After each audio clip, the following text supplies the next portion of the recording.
What's going on, champions? Welcome back to the channel. Today we're talking about how to buy a house in 2022. So if you are in the market looking to buy a new home, or maybe you're looking to buy a second home, or perhaps you are just wanting to know the step-by-step process, the A to Z process for purchasing a house in 2022, you gotta pay close attention and watch till the very end of this video, because we're going to unpack these exclusive tips that will help you in your home buying process. But before we dive in, if this is your first time stopping by this channel, welcome. Consider subscribing now to join this amazing community to stay informed on the latest helpful tips for your financial wellness and success. So it's now the best time to buy a home. This may be the question that you are asking yourself as you consider whether or not to purchase a home in 2022. Traditionally, the spring season ushers in the home buying time, or the home buying season. The spring ushers in the home buying season. But since the pandemic, it hasn't been the same. The housing market has not been the same. In fact, according to experts, 2022 is going to have a set of challenges.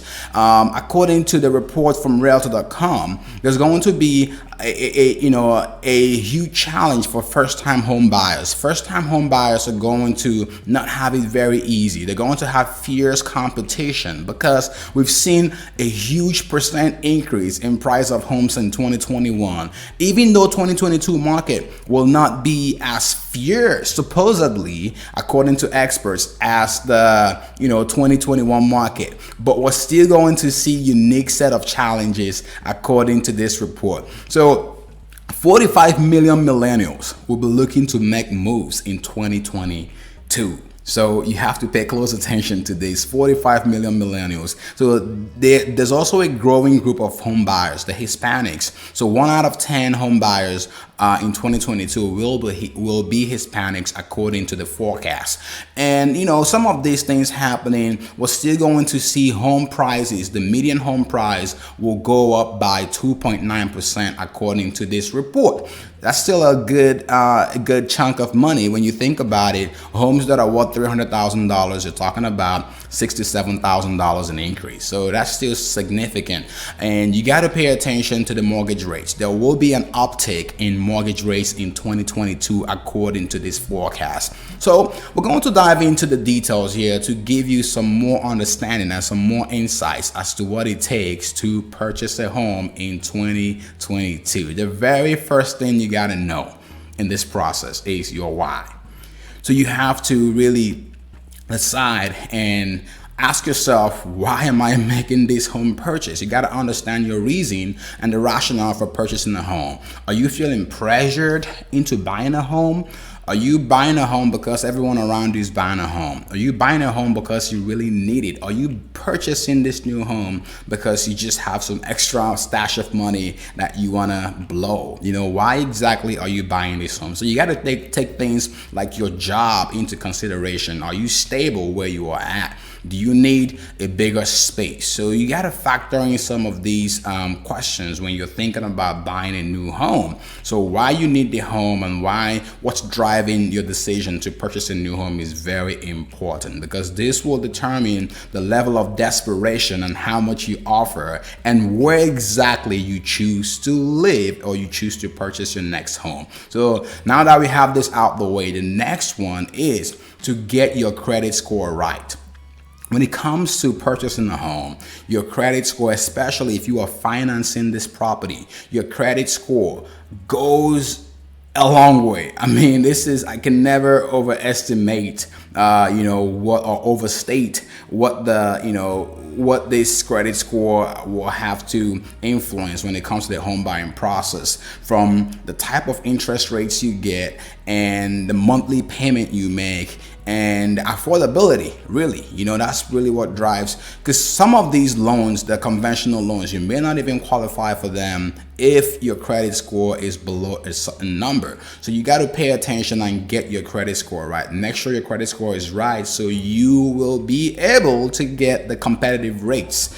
And number three is very important as well. So number three, you have to establish your budget. You don't want to be house poor. You don't want to go in and, get a home that will be a financial burden to you.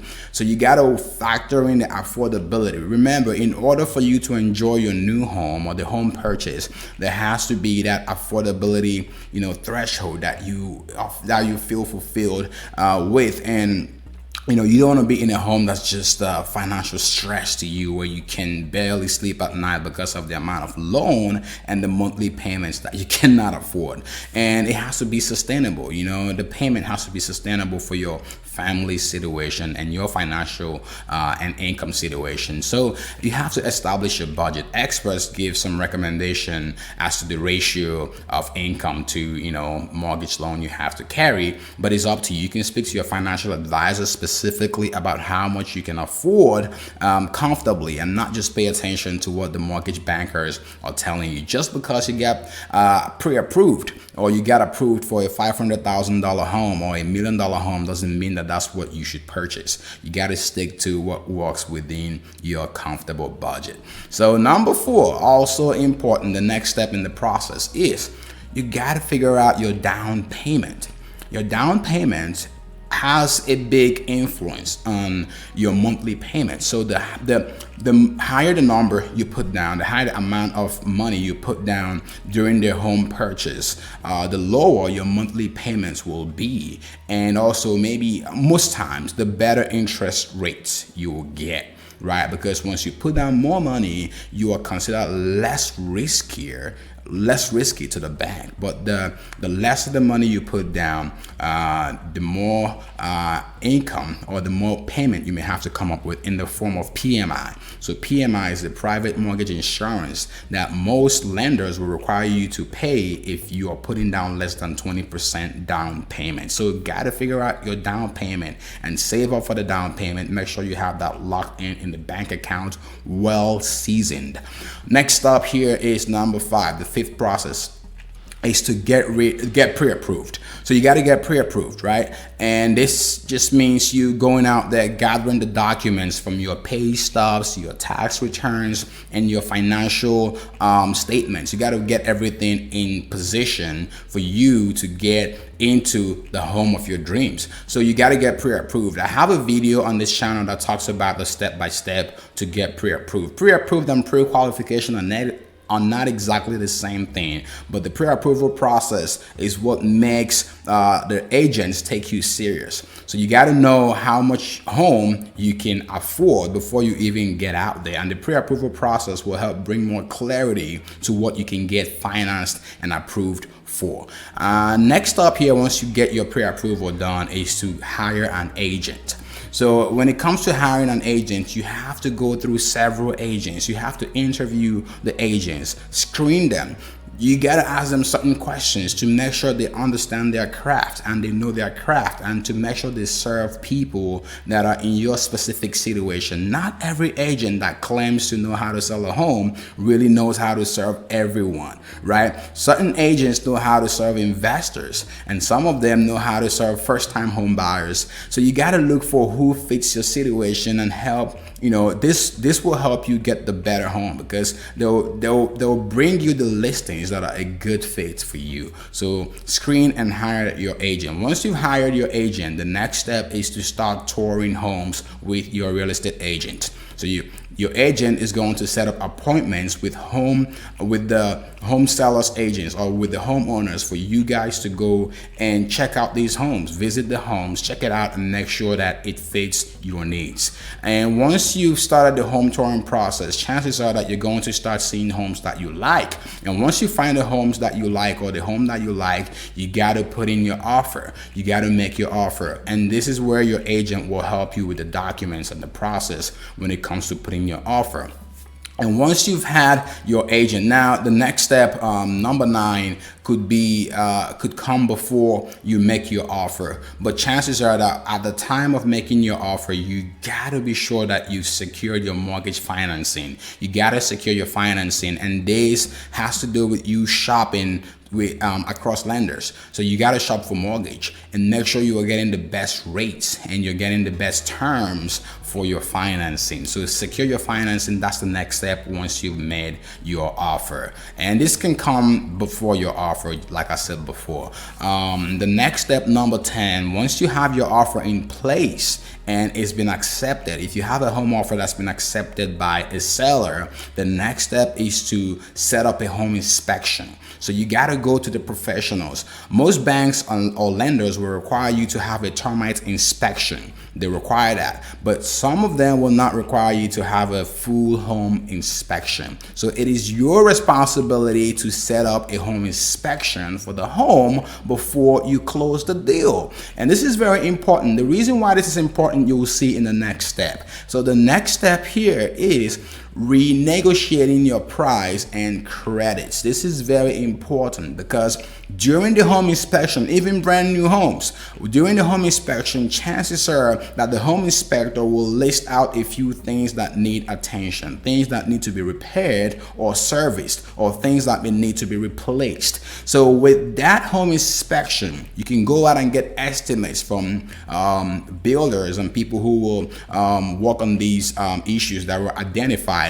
And once you have that home inspection in hand, you can equally go back to the home seller and renegotiate the price of the home or ask for concessions and credits and repairs to be made to the home before you close the deal. So this is very important. You don't want to skip that home inspection process because it gets you to the step 11 where you renegotiate and get more money in your pocket.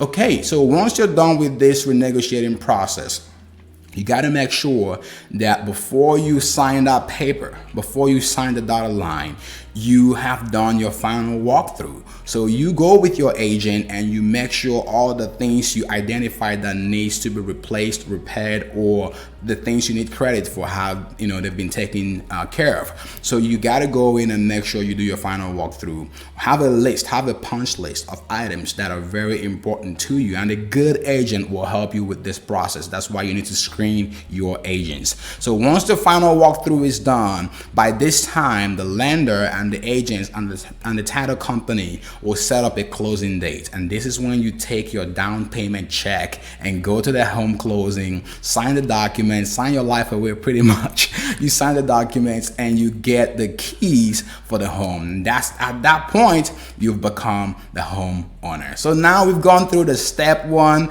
to step 13 for you purchasing a new home in 2022. But you got to understand something. Be patient, stick to your budget. This is very important, and don't let anyone pressure you into purchasing a home when you don't feel ready to purchase a home. This is a huge purchase. This is a huge move. Purchasing a home is a huge move. So you got to make sure that this is what you absolutely want and that you are not overpaying. Something that I didn't mention during this process is your appraisal process. You got to get an appraisal, but the reason I didn't mention this is when you are financing the home, the lender typically orders an appraisal that you pay for or they pay for, depending on how you negotiate. And the appraisal process will help determine what the home is worth and if the financing will go through even. So sometimes when the home is worth a whole lot more than you may have to come with less money to the closing. And when the home is worth a whole lot less than what, or less than what, if the home is worth less than what you are actually getting financing for, you may be required to come up with a lot higher down payment than you planned for. So these are some of the basic things and the critical steps you have to go through to purchase a home in 2022. So again, let me know your thoughts in the comment section below. If you have any specific questions, be sure to comment in the comment section below. And if you gain some insights or gain some valuable tips from this video, be sure to give this video a thumbs up and share this video with other people to help them get this information quicker. As always, stay winning. See you in the next video, and thank you for watching.